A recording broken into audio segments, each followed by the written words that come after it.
Hello, everybody. Welcome to Take the Black Live, the only show on the internet where two men of a certain age are willing to stand up and say, I'm interested in reading and watching things about dragon, space, lasers, sci-fi, fantasy, and I'm willing to Recording in talk about it progress. in public. I am Dan Selcke, the editor of winteriscoming.net, and I'm here with Daniel Roman, the other editor of winteriscoming.net. Daniel, banter, banter, banter, how are you? I am good. I'm ready to talk about dragons and spaceships and all those things that are not dared to be talked about elsewhere. Someone had to do it. Someone had to stand up and finally say, like, you know what? I like this stuff. And we have to fill this hole that's on the internet, and no one is filling and no one is using to discuss things that really matter. And everybody, thanks true. for coming. It really is. What did the world look like before? I mean, I cracked up a history book yesterday. It was terrible. It was like there was a dust bowl, there was a war, there was another war. The entire world was happening. Anyway, hello, Martha. Hello, Christian. Hello, Julie. Hello, Julie again. Good to see all of you. We are, of course, here like we are every Nice talk to see you about all guys. things sci-fi and fantasy, books, movies, and TV. And it is our solemn, fortunate, privilege, duty to begin today's show with yet another announcement of a Game of Thrones, A Song of Ice and Fire themed book coming out in the nearish future that may or may not something Dragon HBO's Game of Thrones spin-off program. Daniel, it was announced that there's a new book coming out called The Rise of the Dragon. It is, Yes. I mean, it's Fire and Blood. It's the book Fire and Blood, which is the book that House of the Dragon is based on. And it's not as much of it. It's a shorter version, and it has a lot of really cool illustrations. And it's coming out when? I don't have the exact date. It's October. Sometime in yes. October. I was hoping. Yeah, it's coming out in October. And I guess yeah. Are you excited for this one? No. It's weird to feel like I've had a little bit of like House of the Dragon fatigue, because House of the Dragon's not even here. We've just been talking about it on the podcast so much because there's been some new tease every week. But are you looking forward to this book? No, it's a no. I mean, it looks nice. It's just I'm just a little tired of, I don't know. It feels like there's been a lot of it. It's like we're gonna have there's a new edition of Fire and Blood come out in July, like just the book, a reprint of it, a new edition that's separate from this illustrated edition that's coming out in October. Correct. I'm more interested in the fact that all these and then there's the calendar coming out in July too, along with like a Fire and Blood calendar. There's a making of House of the Dragon book I just heard about coming out in November. So yeah, that one surprised me. Yeah, that was like brand new. So I'm less interested in actually reading these. I read Fire and Blood. I'm not. Yeah, and Julie, we'll read that comment. Don't you worry about it. I'm not really interested in reading any more of this. I'm interested in the fact that they're all being scheduled in a way that is pretty clearly meant to bolster the release of House of the Dragon. That's nice. But the books themselves, I'm sure they're fine. Yes. I don't really care. Yeah, the tie-in edition for House of the Dragon for Fire and Blood, that it's I never get super excited for those because it's the same book. It's just gonna have probably Matt Smith on the cover, or a big old HBO dragon. This one, I'm more excited than I expected it to be. It's cool. Because it's the House of the Dragon behind the scenes book, I'm kind of like, like that. I'll watch the show first. It's not like I'm gonna ignore it. Sure. We can't do that. I will watch the show exactly. Mm-hmm. But this one is cool because it's a coffee table book. Yes. So we talked about this a while back. I think where you were saying, I wish they would just put out an art book instead of these calendars every year. And someone somewhere heard you, because they had these plans. And even though this is being pegged as like, Fire and Blood, like the truncated edition of Fire and Blood with art, it really is an art. I think of them really as like an art book. From what George has said, it's going to be similar to this one, The World of Ice and Fire. That's nice. Yeah. Yeah. That is a handsome book. It is. It's huge. It's got, art on like every page. And The Rise of the Dragon has like 180 new pieces of original artwork. So that's pretty cool. It is pretty cool. Yeah. And I feel like the first response whenever this stuff gets brought up is, oh, he's doing that instead of the Winds of Winter.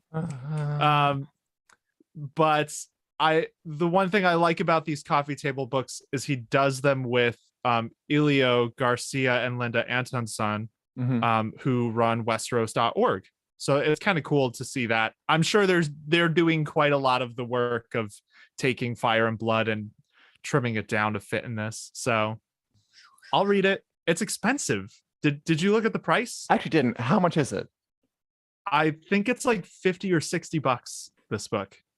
Well, I mean, and again, I'm always interested in more of like the business side. Like they know there's going to be interest, so they're going to put out a kind of a glossy version. And I mean, it's handsome. And yes, the art is always great. It is pretty cool. I don't want my cynicism to rub off on anybody. It looks really, really cool.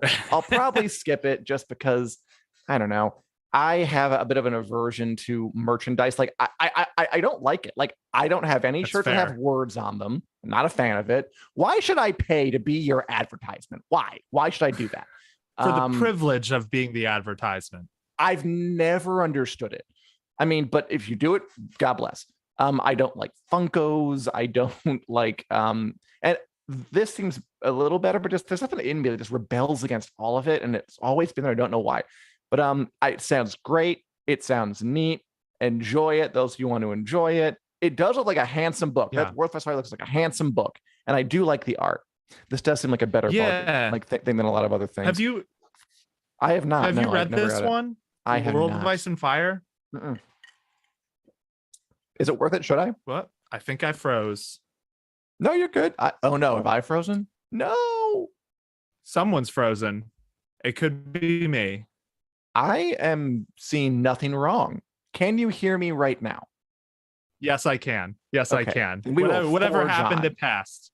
We will. The World of Ice and Fire, I put off reading it for a long time because I don't love like world books, but it was surprisingly good. Like I read it cover to cover when I finally sat down to read it, and it was way more gripping than I expected it to be.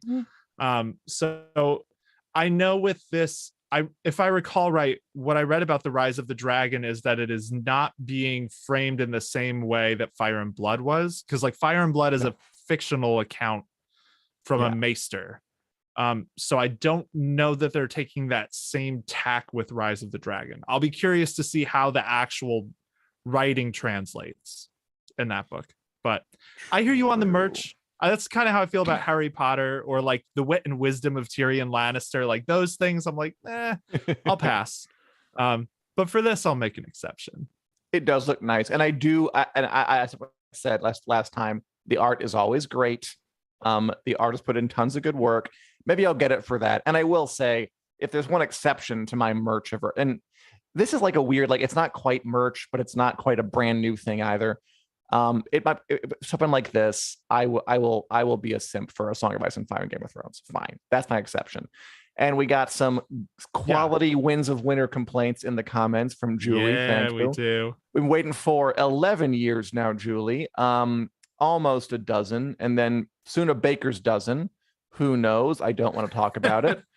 As Julie says, I'll be dead before we see a dream of spring. Bringing some morbidity to the He really chat. wants to make you feel the pain of the Starks going through this long winter. When we get a dream of spring, it's gonna feel like a dream of spring. Oh, I'll get a dream of spring in my dreams. There, I'll do that one. And somebody asked, where is the chalice? see, Stephanie. Today, Stephanie, it is raining, so I did not go into the office. So I just have the Everclear in a juice glass. I didn't really make that connection. That's like your office chalice. I mean, there's a chalice in the office. I don't even remember how it got there. I'm pretty sure we got it for Take the Black, but you know, I drink a lot, so my memory is not what it used to be. So I don't really remember. It's probably there for that. That's reasonable. Exactly. But anyway, so yeah, there's a book. I still say it's going to come out in August, House of the Dragon, because apparently the new making of book is going to come out in November, and they like to release those only after the season is complete. And there are 10 episodes, so doing some math, which again is very hard because of the drinking, you would have to premiere the show at like early September at the very latest. I still say August, sticking to August. That's my ploy. But again, until there's anything really new to bring up, I feel like George R. R. Martin said we'll get it soon. Yeah, cool. The release date's coming soon. Super. We'll see. Great. Sooner than the Winds of Winter, at the least. Yeah, obviously. There's a lot of things that are coming sooner than the Winds of Winter. Like it's true. You know, Judgment Day and Come Back for Gallagher. Is Gallagher alive? That's very, very off topic. I don't know. Yeah, it's fair though. It's fair. But anyway, it's okay. This can be a safe space for venting about the Winds of Winter for anyone in the chat. We're all in this same long wait together. Any other thoughts on anything in this realm? Rise of the Dragon, Game of Thrones books, House. Before I move on to other topics that don't revolve around like, well, a man in suspenders said a show might be giving a release date soon. Let's talk about that for 20 minutes. I don't think so. I think we touched on most of the things. I was surprised to hear that this book was coming, but pleasantly surprised. Sure. If it's anything like The World of Ice and Fire, it'll be a nice thing to have on a shelf at least. But yeah, it's another book. It's another Fire and Blood. I will say I didn't think I'd like Fire and Blood as much as I did when I read it. I thought that might be a bit more like a dry thing. So The World of Ice and Fire, perhaps I will check it out because I did enjoy Fire and Blood properly. It's like a brand new book. Yeah. But okay. And yeah, I mean, if you liked Fire and Blood, that one is definitely worth the read because they're similar, and it's kind of impressive that he can make books like that. Like interesting still. Like thinking of it, like don't get mad at me, Lord of the Rings fans, but thinking of like the Silmarillion as the closest thing for comparison I've got, and that is difficult to get into compared to Fire and Blood. For sure. Although I'll always say I reread the Silmarillion out of spite for a commentator who told me I hadn't read it and he was wrong. So I reread the whole thing, and I did enjoy it more the second time around. I will say that. But Fire and Blood I liked immediately because I just like it more. But yeah, books are coming. Show out in August. I think that's great. What else is happening in the worlds of sci-fi, fantasy, TV, movies, and books, Daniel? Well, one of the biggest things happening this week is that Paramount Plus is dropping Halo. So this is they're doing their big push to get people onto their platform to sign up for Paramount Plus, and they're doing it with Halo, based on the Xbox video games that do have a plot, despite what many people might think. They're mostly known as alien shoot 'em ups in arenas. But it does have a story, and the show is doing its own take on it. It's not a one-to-one adaptation of the games, which is a good thing. Yeah, I played that game in college, and I think the plot is me doing little dances when I fragged my friends and blew them up with a grenade. Now, Daniel, you have seen the first 2 episodes of this Halo show. So in your opinion, having watched it, is this going to be the super hit that Paramount Plus needs? You know, I'm kind of torn on it. I don't know is the easy answer there. I kind of went into Halo hoping it wouldn't be awful, but not expecting it to be great. and it kind of met my That sounds about right. like it's a solid, what I've seen was like a solid like 3.5 out of 5. It wasn't Okay. bad.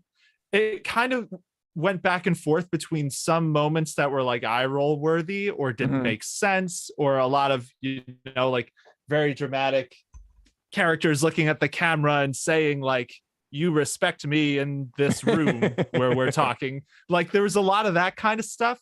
But Yeah. then on the flip side, especially with Pablo Schreiber, who plays the Master Chief, Yeah, who the was the main leprechaun in American Gods, right. especially with him and And the garden orange is the one, new black. oh yeah, he was. That's where I recall him from. So he's Porn really stash. good. Yes, porn stash. He does not have the porn stash. He's mostly wearing the helmet. Yeah, I think there were some scenes with him and one other character that were really good. Cool. So it felt almost a little inconsistent, but not in a bad way. Like the inconsistency was at times it was better than I thought it was going to be. So yeah, I don't know if it's going to be the big break for Paramount Plus. It's kind of confusing because it's like one thing I came away from it wondering is who exactly is their audience. Good question. Because it is a show that, yeah, it feels a little like it's aimed at like teenage boy gamers. It's like family accessible, like there's no cursing until there's just extreme violence. That's like, kind of like the back and forth. Can I ask, like, how extreme are we talking? Like, are we talking the boys' visceras flying everywhere, or more like a Marvel thing where, yeah, there's lots of fight scenes, but at no point do you see like blood? I don't think there's any blood in Marvel at all because they want to stay in that PG-13 range. Yeah, not a lot of blood.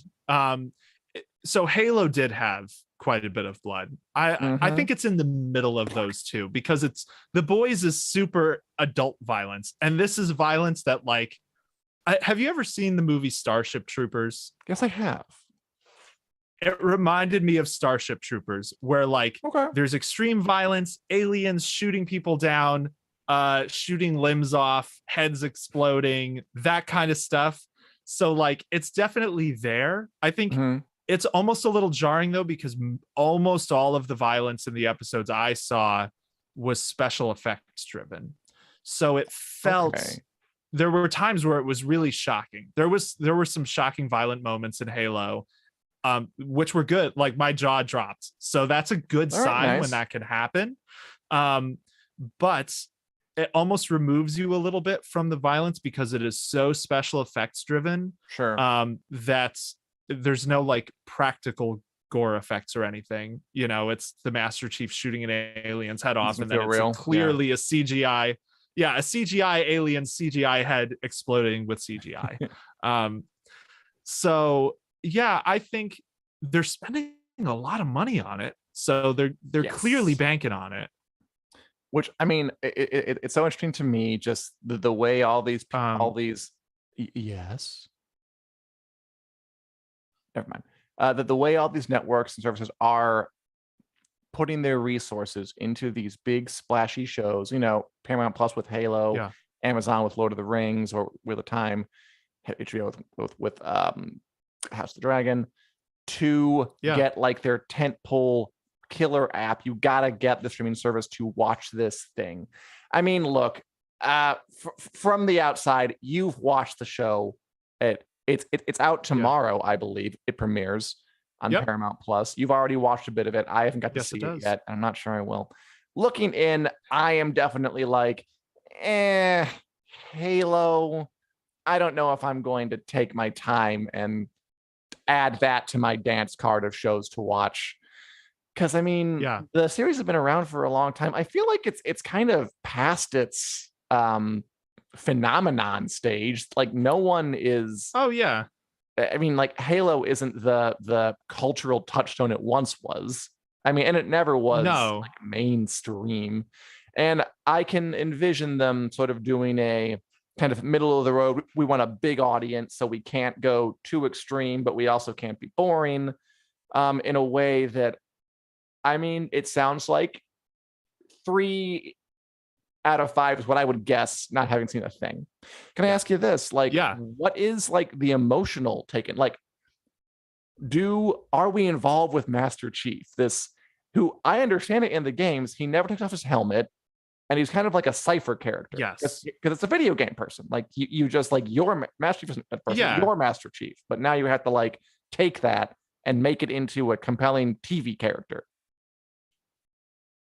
Yeah, so that is totally the case. You know, you're kind of supposed to project onto him in the games. Mhm.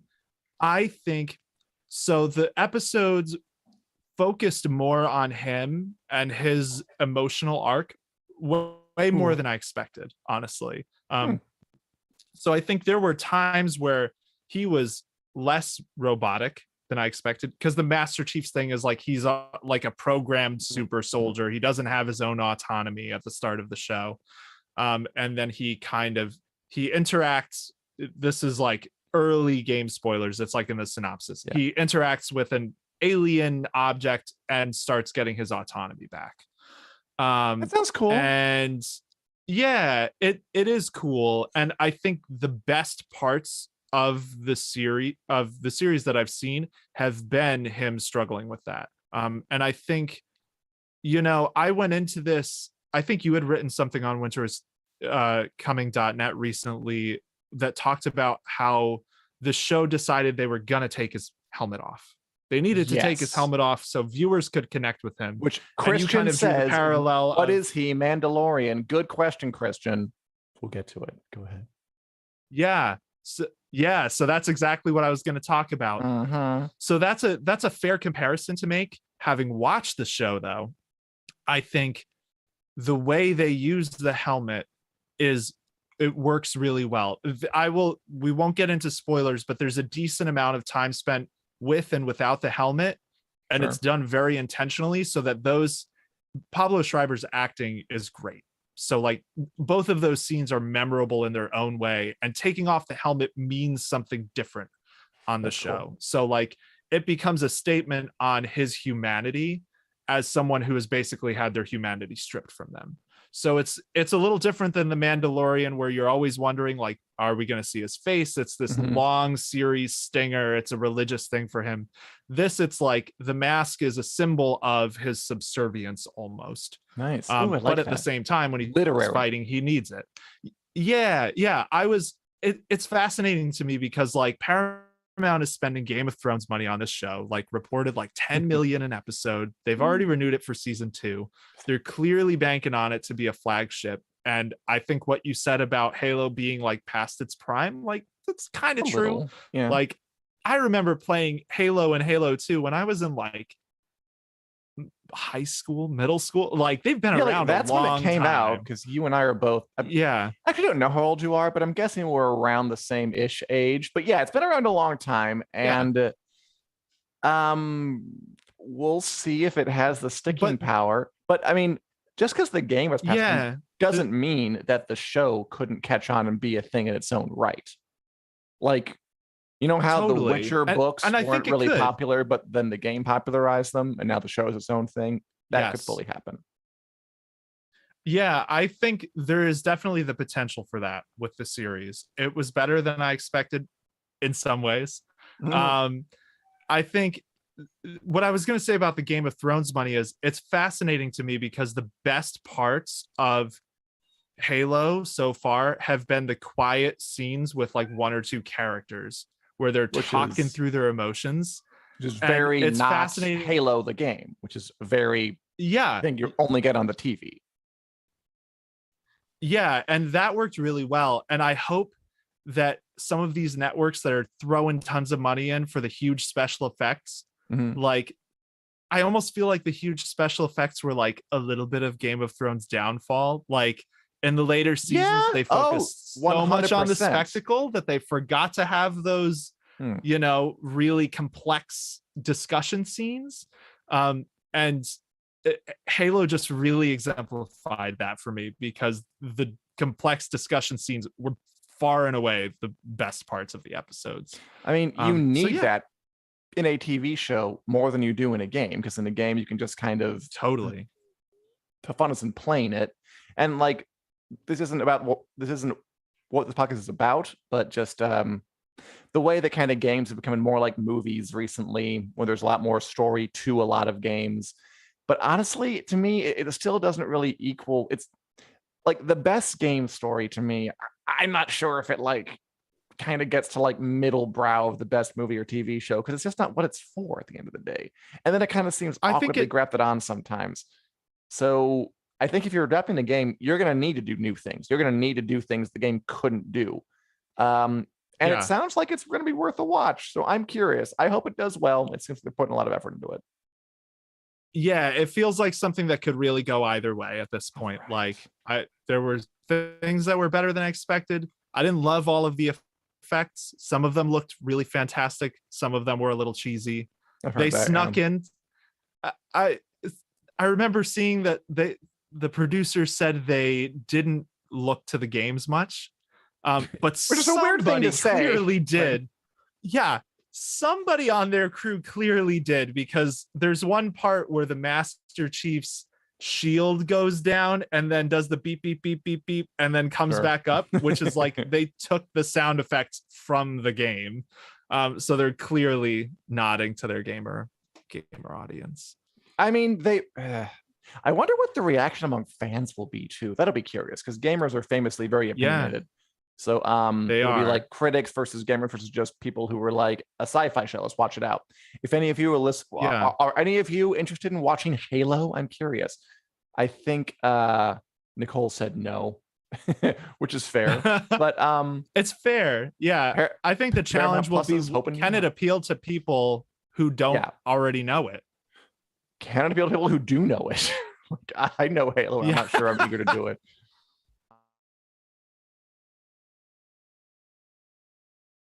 We'll find out what happens tomorrow. Watching anything else?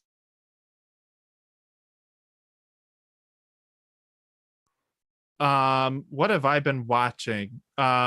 So Raised by Wolves had its finale this past week.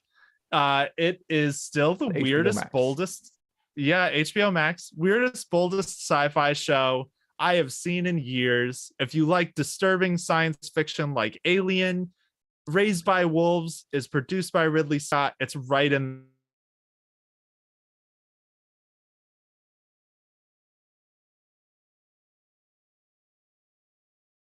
would, right? But the show as a whole, like, I'm into it. It's weird and disturbing, and at times I shout and cover my mouth and can't believe what I'm watching. That happens at least once an episode. But yeah, so that was the big one I watched this past week. Beyond that, Our Flag Means Death. Still been watching. Still cute. Still fine. I feel cute and fine. I feel like that's good. I'd even call it good. I am enjoying it. It's good. Yeah.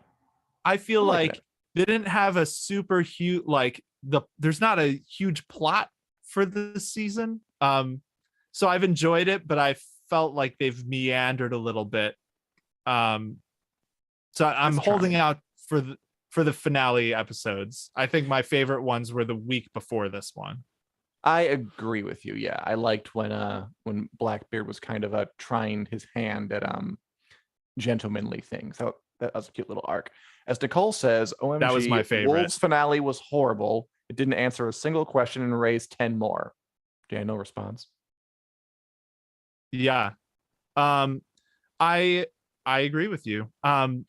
There were a couple questions I thought it answered that were pretty cool, that revolved around grandmother. And what happened to the original humans on Kepler 22b. But like you said, I think it answered that by setting up like 3 more questions. So I think it is going to have some serious legwork to do. The last frame of the show, which we won't spoil here, we reviewed it on the site. You can go hear how I laughed out loud at the final frame of the show. one encouraging thing I've seen is that Aaron Guzikowski, who is the showrunner, has said that unlike Lost, his words, they're avoiding the Lost comparison because they have a plan. They've had a plan all along for where the show is going. They've just made sure to explore the forest for the trees as well. So when they see something that feels exciting, they chase it. So we'll see what happens there. He says that now. I wonder if we get to the end of this thing, if he'll still be true. Daniel, have you? I'm sorry to keep pounding on you, but why not? The question coming in. Julie's watching Outlander. Have Sure. you partaken of Outlander yet? Oh Or at all? man, I'm dropping the ball here, Dan. I'm dropping the ball. I have not gotten to Outlander. I said I was gonna this week. I just had a weekend and I didn't get to it. Um, so you guys who have watched Outlander, are you still liking it? I've heard that this season is a little, it's not quite as good as previous ones. Do you agree with that? Our critic Are we Reba likes it missing a out? lot, but I have not watched it yet. What I did watch was on HBO Max. I Yeah. watched they dropped this new miniseries DMZ with Rosario Dawson, based on the comic book I hadn't really heard of. But it's a post-apocalyptic thing, Yeah. which are not uncommon. There's a civil war in the U.S. There's like the United States and the United Free Zone or whatever. I'm not sure where Okay. the dividing lines are, but Manhattan somehow has become a demilitarized zone where both countries have kind of given up claim to it and abandoned it and Okay. have left it for the people on there to sort of fend for themselves. And the basic plot is that Rosario Dawson's son is left in the DMZ, and she's like, I gotta get back in. I gotta get my son. And she does it Okay. like she's gone for like 6 years because they were separated, and she's like looking for him in the one country and the other country, and she's finally like, I better go back inside there, which okay, to me would have been like my first instinct, but whatever. Yeah, So right. she finally goes back in there, and it's just a story of her trying to look around and seeing how post-apocalyptic Manhattan has fared after it's been abandoned by the governments of both countries. And um it was interesting. I wondered why they dropped all 4 episodes at once, and then I watched it and I'm like, oh, probably because it's not gonna be a giant hit. It's Oh it's man. it's it's Okay. richly imagined, post-apocalyptic Manhattan, which post-apocalyptic anything has sort of, I feel like it's almost been done too much. Why do we love Yeah. post-apocalypses so much, Daniel? Do we yearn I'm for a society after it's fallen? Why are there so I think many things like this? yeah, I think so. I think, all that jaded mentality of I wish there was some way we could break down all the corruption and start over. And I think there's something about overgrown worlds too. Mhm. There's something really striking about seeing a city like Manhattan with jaguars on the loose from the zoo and Yeah, trees that's taking cute. over the buildings. Um, so yeah, I do wonder when that craze is going to turn, because these trends Sure. come and go, and I mean, it's The kind of the Walking Dead is natural in its way of 11th them. season now. It's post-apocalyptic. We had like Why the Last Man earlier this or last year, post-apocalyptic. I I don't think we're Yeah, gonna see it go away anytime soon.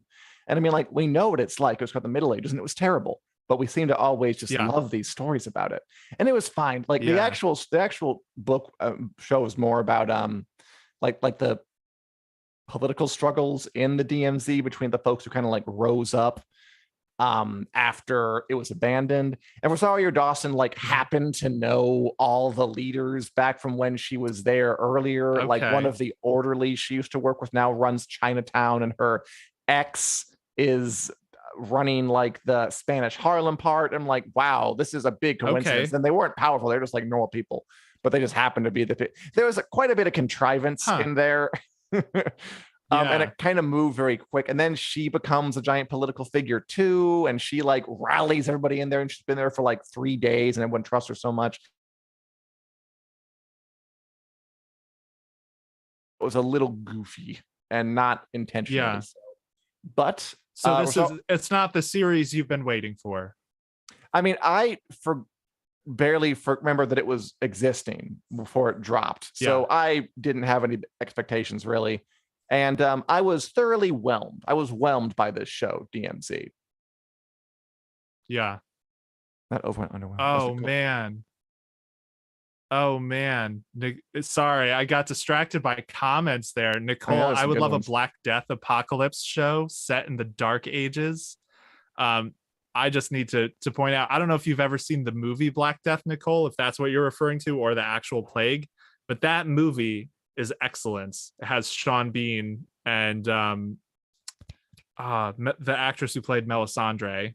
Oh, Carice Van Houten. Yes. Yeah. And Eddie Redmayne. It's excellent. Sorry. I think there's a season I'll of like always take a chance to rant about Black Death. I've heard. I've never seen it. I know that it has like its fans. I'll try and watch it sometime. It's supposed to be fun. I think it was like a season of Miracle Workers with Daniel Radcliffe set during the Black Death. It's not really a fun topic. I mean, any show about the Black Death in the Middle Ages, no, that's gonna be a rough one. Like, there's no happy endings there. Like, everyone you know dies. Nope. And then you get sick. What have other folk been watching out here? Christian's going to try and finish off Lost in Space. Yeah, I started that one this week, that final season. Yeah, it's, it's family friendly to the core. It sounds like a show you should be watching with the kids. I almost feel weird I'm not watching it with any kids. So it's that kind of show, but it's really entertaining though. I've been enjoying it. I've heard it's fun. Like, folk have definitely enjoyed that. Let's see, Joanne watching a Korean show called Boogasol. I am enjoying and don't even notice the fact that I am reading translation. I love when that happens, Joanne. That happened with like Squid Game for me. If it's a good show in a foreign language, it really does not. I mean, for me, it does not matter at all. If it's good, give me subtitles over dubs any day. Some folk, even if it's like a good show, prefer the dub. I do not. If it's good, I think it should be stand on its own, and I'm perfectly fine with that. What else people are watching? Blah, blah, blah, blah. I believe Christian a lot of love for watching Outlander, of course, Resident Alien, which I still want to watch. I mean, After Our Flag Means Death is over. And Nicole, I finished the Gilded Age as well, and it's no change really. It still has the same hold on me it has before. So the same conflicts about it. It's beautiful, wonderful costumes, wonderful sets, and like, oh great, the one rich asshole got the other rich asshole to come to her party. And the rich asshole husband like threatened the guy to come and withheld a loan, and we're supposed to think that's good because the wife is happy. My objections to that show were like political, honestly. Like, it offends my sensibilities, but it's juicy and it's melodramatic and it's fun, and I like the costumes and the jewels. So that's where I am with that show. And now it's over. The Gilded Age has kept you along. I remember you weren't super sure about it when you started, but we're now a season in, right? I knew it would. Like, it's the exact same thing with Downton Abbey, really, except it's less offensive in Downton Abbey because England had that kind of rigid caste system, and I don't feel like it was so endorsing of it. And this one, it's like, oh my God, why?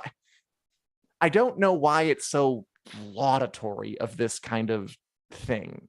To me, if I were making a show, I would be against this sort of thing. But yeah, that's fair. I do like it. I did enjoy it. And I think it's some of the maybe I'll grow out of it. People who did Downton Abbey. Oh, it's the exact same guy. It's Julian Fellows. Yeah, he loves this stuff. He also made Godsford Park. Like, if Julian Fellows made something, you can bet that it's about very wealthy people like observing these courtly battles of manners. That is his joint. Good for him. Go get it, Julian Fellows. But yeah, so I am all kinds of turned around about that show, but I liked it, and I'll probably watch it next season. And Nicole agrees. Of course, the conflicts. Fair. I didn't hear a lot of talk about it. I'm looking forward to Sandition season 2, says Julie. Where is that playing? Is that Jane Austen Sandition? Is that an adaptation? I have not heard of that. Whenever it gets around. And then we have Give us the goods, Julie. we have Halo coming up. We got Moon Knight coming up. Yep. So plenty of things to watch in the near future. Any other thoughts, Daniel? What you've been watching, reading, playing? Should we talk about Elden Ring really, really fast? This is not a game podcast. Yeah. We have like 40 seconds to talk about Elden Ring because we can't go too far on that. It's this big, giant, open world, dark fantasy game. It is a fantasy game. George R. R. Martin did work on it. It is very related to this. That's true. Actually, I'm going to do more of it. Yes. And I'm playing it, and it's I'm liking it. But there are some like weird, I don't know, like basic steps I'm surprised it doesn't take. And that's where I'll leave it. I don't talk about it too much. I'm enjoying it. I've just started Elden Ring. Yeah, that's fair. I think it tries to be intentionally difficult in some ways, and some of the ways it does are just kind of obtuse. I've never played a game where it tells you so much for the story while telling you absolutely nothing. Like I'm now 7 hours in. I have no idea what's going on. I have no idea what any of the terms mean. Like I'm a tarnished. I don't know what a tarnished is. And I've been playing and reading all the dialogue. So it's interesting. It's not what I expected. I could rant about it for a long time, but it's not a games podcast. It's hilarious. Yeah. Hilarious. I'm enjoying it so far. Did you know there's a debuff you can get for hugging someone in Elden Ring? Not before you told me. No, I guess I'll just avoid hugging people if I ever meet someone who wants to hug. Like, no, how about I stab you in the face? Yeah. Yep. Tell us you're hardcore without telling us you're hardcore.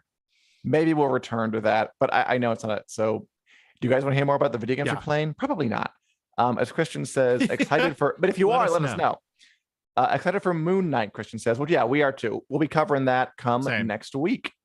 All right. If anything else, want to go into the lightning round, Daniel? I think the time has come for the lightning round. If Richard's ready with the buzzer. Crashing brightness. I'm ready to go whenever. And I haven't looked at these. He is ready. There it is. So I'm ready to go in fresh. Okay, so this is a true lightning round then. Yes. Exactly. I think you're reading the first one. Hit me with the first one. Okay. Daniel DeVita. Daniel Roman. 20 seconds on the clock. Filming wraps on the Last Kingdom movie, Seven Kings Must Die. What do you think?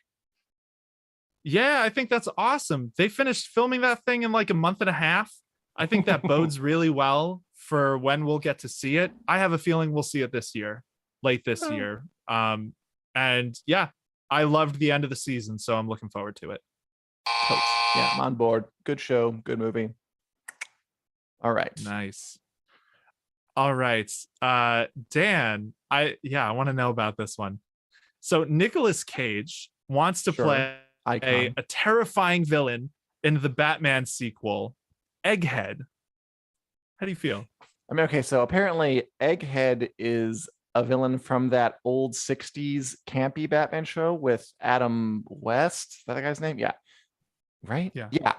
And he said things like excellent and exactly. I mean, I don't know if Nick Cage was joking or not. Who can tell with that guy? I mean, it's kind of fun because people of a certain age, sometimes they saw that and whatever. I'm all for it. Fair. Okay. Well, Egghead bring people back to the theater. Okay. Finally. They're already there.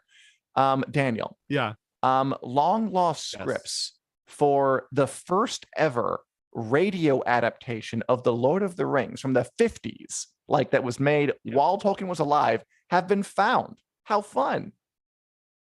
Yeah. So the scripts were found. They were thought lost. It's the first adaptation ever for Lord of the Rings, and it came out the same year that Return of the King was published. So that's 1955 and 56. It's fascinating to see how the story changed because they crammed Two Towers and Return of the King into one season and cut the episodes. Before anybody knew that was cool. Very cool. Yeah, exactly.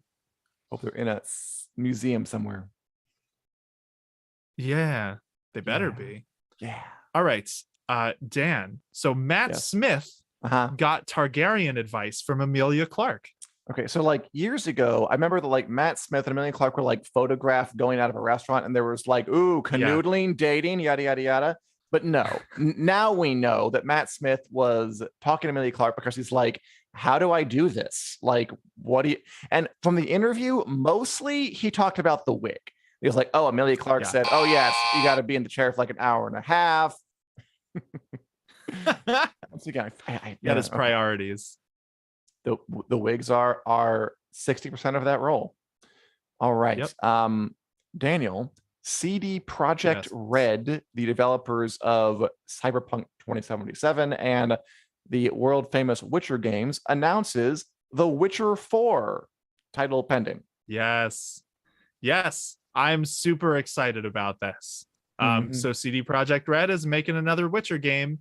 It's saying it's a new saga begins. That medallion is a cat school medallion, it looks like. So if you're not into video games, sorry. If you're into video games and like The Witcher, this is like the best news ever. All right, perfect. Time to spare. Well under time. Okay, can we do it? All right. Again? Oh, yeah. I want to hear your thoughts on this one. Okay, sure. So Dan, Christopher Lloyd from Back to the Future fame, Doc Brown, will be in The Mandalorian season 3. Very cool. I love Christopher Lloyd. Back to the Future, Who Framed Roger Rabbit. I never saw Taxi, but Taxi. That's cool. I mean, it's doing a good job of getting these kind of, that's like the biggest star they've had, and he's kind of like a faded, like he's not really around much anymore. I wonder who will be. I wonder if he'll be like an Imperial officer or like a wise old man who counsels somebody through something. I'm gonna guess that one. Yeah, I'll call that a victory for myself. Yeah, it's definitely fun. Oh, this is fun. Okay. So Daniel, an actor named Dan Hildebrand, who played the very unpleasant Astaporian slaver who Daenerys torches to death on Game of Thrones, the one who sold her the Unsullied, and then was like, make this dragon behave. And she's like, a dragon's not a slave. And they're like, whoosh. Okay, so in real life, that actor apparently like falsified himself as a contractor and like worked his home without a license, did a terrible job of it, and now has been ordered by a court to pay $75,000 in restitution. Yeah, I just think that's so funny. That if it was anyone else, it wouldn't be as funny, right? The fact that it's the Krasnus actor is being accused of faulty contracting and like basically lying about being a contractor, like he didn't have a license and stuff. I just think that's so funny. So sorry to that guy. Sorry, Dan Hildebrand, but kind of hilarious. A little bit. We don't make the rules. It's true. All right, Dan, the final lightning round. A new illustrated edition of the Silmarillion is coming. Speaking of Silmarillion, Tolkien. Earlier. Yeah. Someone else said that they read it, a commenter, and that they joined one second time, and I agree with that. Again, this is like all the House of the Dragon books. They're all coming out to promote House of the Dragon. This is coming out to promote The Rings of Power. It's coming out on September 2nd. They're going to release new Lord of the Ringsy kind of books. This is one of them. Tolkien art, that's cool. That he drew himself. There we go. But I already read the Silmarillion twice. Commenter who said I didn't. I proved you wrong. So I don't need to get it again. Although art by Tolkien does sound interesting. What a good show. His Daniel. Art is really cool. It is cool. Yeah. It's I like it. What a good show, Daniel. We covered so much. We covered some House of the Dragon stuff. We covered some Halo stuff, some sci-fi, some fantasy, some video games got in there, some books got in there, some TV got in there. We're just missing a movie and a ballet or something. But it's good to have things to shoot for the future. So thanks for joining us, we everybody. had to leave somewhere to grow. Some more culture to absorb. Thanks for watching, everybody. We are here every week live on the Winter is Coming Facebook page, the Winter is Coming YouTube page, every Wednesday at 4 p.m. Central Standard Time. We are now on daylight savings, which you all know if you're in the U.S. If you're not, you might not know because your governments are sensible and don't do that kind of thing. We are also available in podcast form on iTunes and Google Play. So feel free to download us for your commute, your workout, or just because. See you on the flippity flop. Goodbye.